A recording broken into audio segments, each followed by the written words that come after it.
सारे चैलेंजेस हैं, जब इतनी सारी चुनौतियां हों, तो ऐसे माहौल में मार्केट पार्टिसिपेंट्स के लिए right stocks, right direction, right themes pick करना बहुत जरूरी है। क्योंकि ये तो बात हम बार बार कर रहे हैं कि शायद बाजार वॉलेटाइल रह सकता है, रेंज बाउंड रह सकता है, लेकिन थीम्स कौन सी होंगी जिनको आपने अपने पोर्टफोलियो में पकड़ कर रखना है। ये सारी खास कॉन्वर्सेशन हमने सौरभ मुखर्जी के साथ जब कैप्चर की थी तो बहुत इंटरेस्टिंग कॉन्वर्सेशन निकल कर आई। आइए आपको सुनवाते हैं। दो अलग अलग मुद्दे हैं। पहले आते हैं ब्रॉडर कंजम्पशन पीस का जो पिक्चर है। काफी मैं अखबार में पढ़ रहा था उस दिन कि क्यूएसआर कंपनीज की अर्निंग्स कमजोर आई है।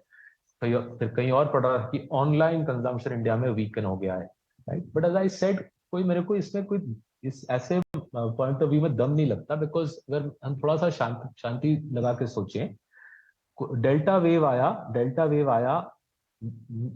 मार्च, अप्रैल, मई, जून, जुलाई 2021। डेल्टा वेव के दौरान जाहिर है लोगों ने खर्चा कम किया, वो जो खर्चा था वो पुश फॉरवर्ड हो गया, and therefore the quarter ending December 2021 और आर्टिफिशियली इन्फ्लेट हो गया, क्योंकि खर्चा पुश फॉरवर्ड हो गया डेल्टा के महीनों से। क्वार्टर एंडिंग दिसंबर 21 आर्टिफिशियली इन्फ्लेट हो गया। तो जाहिर है अगर वो वाला क्वार्टर आर्टिफिशियली इन्फ्लेटेड था तो क्वार्टर एंडिंग दिसंबर 2022 ऑप्टिकली कमजोर लगेगा, राइट।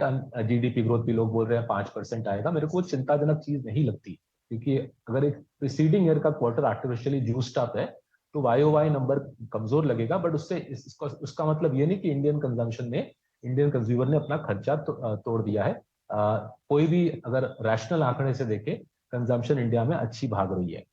अब आते हैं स्पेसिफिक, एक मुद्दा है जो लोअर इनकम श्रेणी है इंडिया में, जो जो लोग साल में 2 लाख से कम कमाते हैं, उनकी बहुत बुरी पिटाई हुई है लास्ट 2-3 साल में। फॉर्मलाइजेशन का तो दौर चल ही रहा था, जीएसटी की वजह से छोटे छोटे ब्लैक मनी कंपनीज बंद हो रहे हैं, उससे कम कमाई वाले लोगों का नुकसान हो रहा था। उसके बाद कोविड के दोनों लहरों ने कम इनकम वाले लोगों को खूब पीटा। अब इससे क्या हो रहा है कि एफएमसीजी कंपनीज की बिक्री देखें या दवाई की बिक्री देखें या रिलैक्सो के चप्पल की बिक्री देखें, ये सारे चीजें टूट गए हैं। एंड वो एक अलग सा एक चिंताजनक सिचुएशन है। मेरे ख्याल से सरकार कुछ करेगी इस मुद्दे पे अगले 12-15 महीने में, जैसे इलेक्शन पास आते हैं। ऑलरेडी सरकार ने घोषणा की 2 महीने पहले कि खाना फ्री दिया जाएगा इस वर्ग को खाना, फूड ग्रेन्स फ्री दिए जाएंगे और नियरली फ्री दिए जाएंगे। वो अच्छा मूव है मेरे ख्याल से। वो एक सेपरेट मुद्दा है कि जो गरीब लोग हैं, 2 लाख से कम कमाते हैं साल में, उनकी खूब पिटाई हुई है और उनका कंजम्पशन बिल्कुल टूटा है, उसमें कोई दो राय नहीं है। जी, एक आखिरी सवाल, आपने टाटा एलेक्सी का जिक्र किया, मैंने देखा वो एक नया नाम है आपने जो ऐड किया है अपने राइजिंग जायंट पोर्टफोलियो में। मैं समझना चाहता हूं कि कंपनी में क्या चीज़ आपको प्रॉमिसिंग दिख रही है जिसकी वजह से आपने डिसीजन लिया होगा। हाँ जी, देखिए इनकी जो बखूबी रही है काफी सालों से, ये गाड़ी के डिजाइन में इनका बहुत रेपुटेशन स्ट्रांग है। Generally this is engineering R&D में Tata Elxsi specifically design oriented company है।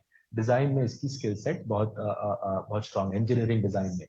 नाउ टिल 4-5 साल पहले, जब तक इलेक्ट्रिक कार आई नहीं थी, गाड़ी का डिजाइन होता था, महीने मानिए दशक में एक बार गाड़ी डिजाइन होती थी।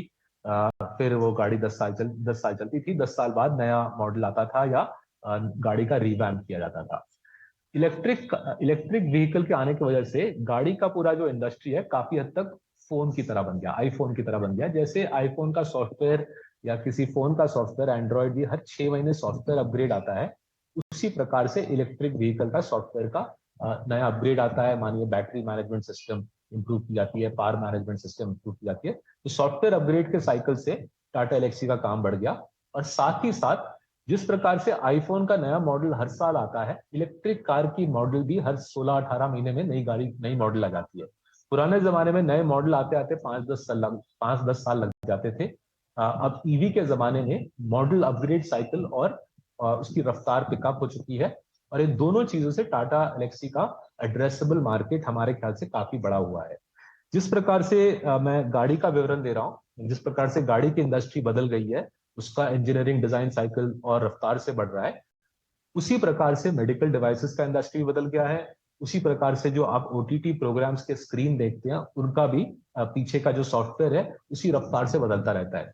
ये जो पूरा इंडस्ट्री है, जहाँ पे यूजर का एक्सपीरियंस साइकिल हर 6 महीने, हर 12 महीने चेंज किया जाता है बाय राइटिंग न्यू सॉफ्टवेयर, उसमें हमारे तो खैर सौरभ मुखर्जी को तो आप सुन ही रहे थे, वो अपनी अपनी कैलकुलेशन से बता भी रहे थे मार्केट के अंदर, शेयर्स के अंदर और कैसे इस बाजार के अंदर आपको आपकी अप्रोच होनी चाहिए। लेकिन अब